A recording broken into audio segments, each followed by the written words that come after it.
Assalamualaikum warahmatullahi wabarakatuh. Kembali lagi dengan saya Diaskar Asmara dengan NIM 72114192225. Nah, pada kali ini pembelajaran kita mengenai sistem informasi manajemen telah memasuki bab 8, yaitu terkait informasi sebagai salah satu faktor penting penentu keberhasilan dalam sistem pemrosesan transaksi. Langsung saja.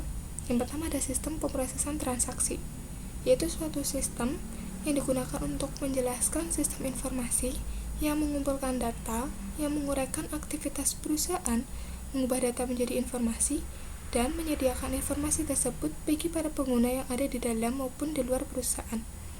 Dan kemudian tinjauan dari sistem data. Unsur lingkungan meliputi pelanggan, pemasok, ruang persediaan bahan baku, dan manajemen, serta arus data yang menghubungkan perusahaan dengan pelanggannya. Nah, pada figur tersebut dijelaskan bahwa unsur-unsur lingkungan yang menjadi sumber daya fisik input akan diubah menjadi suatu basis data yang mana nantinya akan diproses melalui peranti lunak untuk menghasilkan suatu informasi yang berguna bagi manajemen. Nah, kemudian subsistem utama dari sistem distribusi, maksudnya adalah suatu subsistem yang ditentukan melalui kotak-kotak tegak yang diberikan nomor. Misalnya, kotak pertama berhubungan dengan penggunaan pemesanan pelanggan, kedua pemesanan penggantian persediaan dari pemasok, dan yang ketiga misalnya berkaitan dengan pemeliharaan buku besar perusahaan. Kemudian sistem yang memenuhi pesanan pelanggan, misalnya 1. Sistem entry pesanan atau order entry system memasukkan pesanan pelanggan ke dalam sistem. Kedua, sistem persediaan atau inventory system, yaitu suatu sistem yang bertugas untuk memelihara catatan persediaan. Kemudian ada sistem penagihan atau billing system untuk membuat faktur pelanggan. Dan yang terakhir ada sistem piutang dagang atau accounts receivable system, yang mana sistemnya ini adalah untuk menagih uang dari para pelanggannya. Nah, kemudian sistem yang memesan persediaan pengganti, yaitu suatu sistem pembelian yang menerbitkan pesanan pembelian kepada pemasok untuk persediaan yang dibutuhkan di dalam perusahaan. Nah, sistem menerima persediaan ini dan sistem utang dagang yang untuk melakukan pembayarannya. Sistem yang menjalankan proses buku besar ialah suatu sistem akuntansi yang menggabungkan data dari sistem-sistem akuntansi lain yang tujuannya adalah untuk menyajikan gambaran keuangan operasi perusahaan secara gabungan. Terdapat 2 subsistem yang terkait, yaitu 1. Sistem untuk memperbarui buku besar atau Update General Ledger System yang akan membukukan catatan-catatan yang menguraikan berbagai tindakan dan transaksi ke dalam buku besar. Kemudian kedua, sistem pembuatan laporan manajemen atau Prepare Management Report System yang menggunakan isi buku besar untuk membuat neraca dan laporan laba rugi serta laporan lainnya. Nah, menempatkan sistem pemrosesan transaksi dalam perspektif. Bukan suatu kebetulan bahwa sistem pemrosesan transaksi merupakan suatu sistem informasi yang pertama yang terkomputerisasi. Selain sebagai area aplikasi yang paling dapat dipahami, sistem ini juga berperan sebagai fondasi dari semua aplikasi yang lain. Nah, fondasi ini mengambil bentuk basis data yang mendokumentasikan semua hal yang penting yang akan dilakukan oleh perusahaan dalam menjalankan operasinya dan berinteraksi dengan lingkungan sekitarnya.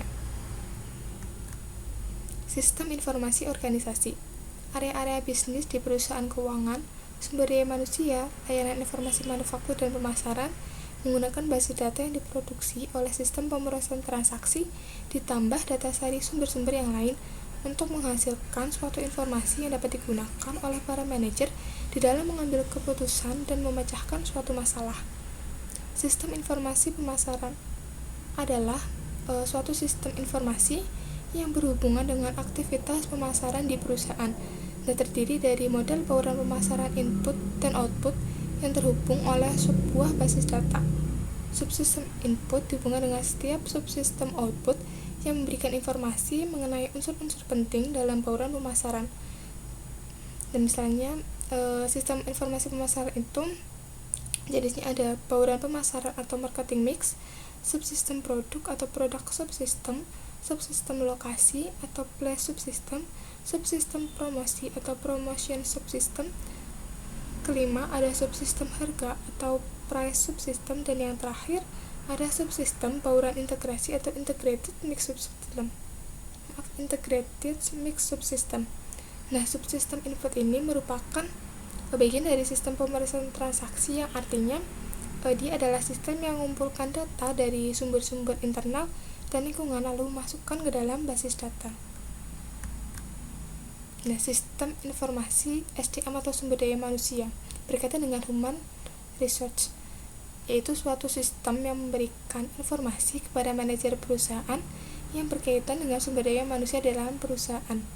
Sistem informasi manufaktur berarti dia merupakan sistem yang memberikan informasi kepada seluruh manajer perusahaan yang berkaitan dengan aktivitas keuangan operasi manufaktur perusahaan. Sistem informasi keuangan jelas dia adalah sistem informasi yang tentunya memberikan gambaran informasi kepada manajer terkait dengan aktivitas keuangan perusahaan. Sedangkan pada sistem informasi eksekutif, berarti dia sistem yang memberikan informasi kepada para manajer di seluruh tingkatan yang lebih tinggi atas kinerja perusahaan secara keseluruhan. Nah, manajemen hubungan pelanggan adalah suatu manajemen hubungan antara perusahaan dengan pelanggan, sehingga baik perusahaan maupun pelanggannya akan menerima nilai maksimum dari adanya hubungan ini. Strategi ini tuh menyadari bahwa membina hubungan jangka panjang dengan pelanggan adalah suatu strategi yang bagus, karena mempertahankan pelanggan yang sudah ada biasanya akan lebih murah daripada mendapatkan pelanggan yang baru. Oleh karena itulah perusahaan melakukan upaya-upaya untuk dapat memahami para pelanggannya, sehingga kebutuhan mereka akan dapat dipenuhi dan mereka akan tetap setia kepada perusahaan. Data warehousing. Beberapa karakteristik data warehouse. Nah, istilah data warehouse atau gudang data telah diberikan untuk menjelaskan penyimpanan data yang memiliki karakteristik sebagai berikut ini, yaitu 1. Kapasitas penyimpanan yang sangat besar. Kemudian 2. Data akan diakumulasikan dengan menambah catatan-catatan baru. Buku dijaga tetap paling mutakhir dengan memperbaharui catatan yang sudah ada dengan informasi yang baru. Yang ketiga, data dapat diambil dengan mudah, dan terakhir, data sepenuhnya akan digunakan untuk pengambilan keputusan dan tidak digunakan dalam operasi perusahaan sehari-hari. Kemudian, bagaimana data warehousing ini disimpan? Seluruh data mengenai subjek tertentu disimpan bersama dalam satu lokasi yang biasanya berbentuk sebuah tabel. Data tersebut meliputi data pengidentifikasian seperti misalnya nomor pelanggan, kemudian data deskriptif seperti nama-nama pelanggan, dan yang terakhir ada data kuantitatif yang mencakup data-data penjualan, pembelian, maupun lain sebagainya. Kemudian penyampaian informasi dan OLAP. Penyampaian informasi merupakan unsur terakhir dalam sistem data warehousing, yaitu suatu sistem penyampaian informasi yang mendapatkan data dari tempat penyimpanan data, mengubahnya menjadi informasi, dan menjadikan informasi tersebut tersedia bagi para penggunanya. Kemudian ada OLAP. OLAP merupakan skala jenis peranti lunak yang dapat digunakan untuk menarik data dari tempat penyimpanan data dan mengubahnya menjadi suatu informasi, di mana pembuatan laporan, paket query basis data, dan model-model matematis semuanya dapat digunakan. Nah, pada OLAP akan digunakan dua pendekatan, yaitu yang pertama, ROLAP atau Relational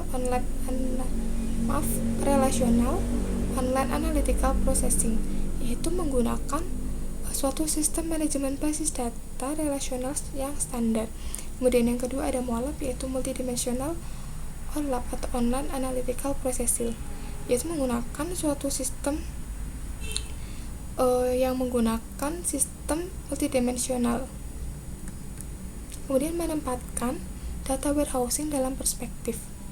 Kebutuhan akan data warehousing selalu ada sejak dahulu, namun teknologi informasi yang dibutuhkan untuk mendukungnya baru tersedia dan terjangkau belakangan ini.